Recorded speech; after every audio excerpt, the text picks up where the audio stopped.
Oh, oh. Oh, oh.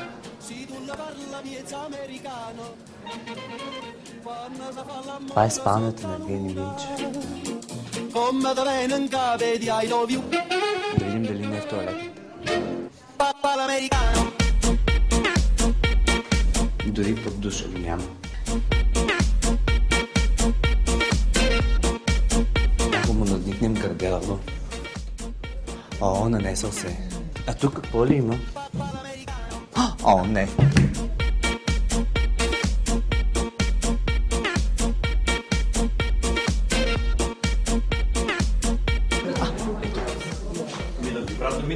Ние се разхождаме в този дом.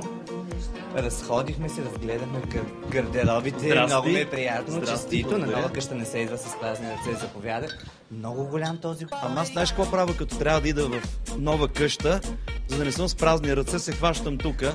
Да, и става много интересно. Благодаря много за... Много голям, наистина. Много голям.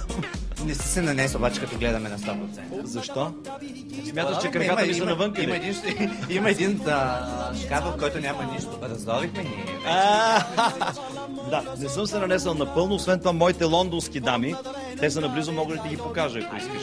Да ти покажа, тук имаме една сензация. Лейди Бил е моя гостинка, която е част от империята Бентли. И това е Тина, която е бивш модел на Playboy. Тя може да разкаже, ако знае някой английски от вас. Георги Димитров е наблизо. До златния скункс. Приключи ли вече с обзавеждането на този апартамент? Да, сега тук ще има само един роял на местото на тази маса, който е поръчан в Германия. Колко квадрата е? 350 квадрата е по нотариален акт, но мисля, че има още. Сам ли ще живееш в него? Ами надявам се да дойде някой гадже. Да. Какво се случи с стария апартамент? Стария апартамент стои да трупа точки и като стане 1,5 милиона ще го продам. Той му обаче не само една, а още тераси. Да слезем надолу.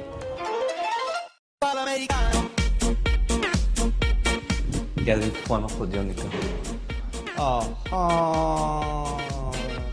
Сокче, малко хляб, пастет, бяло вино. То не е много възпитано така да се рови. Виждаме малко останало от една бутилка алкохол. Това е кейтеринга. Едва ли кухнята ще бъде използвана от Евгений, но тя затова е малко.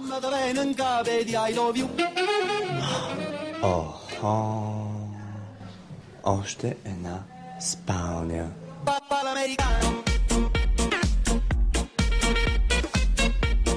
Всъщност ние сме на гости на Евгений Минчев, защото той прави първото си парти в новото си жилище.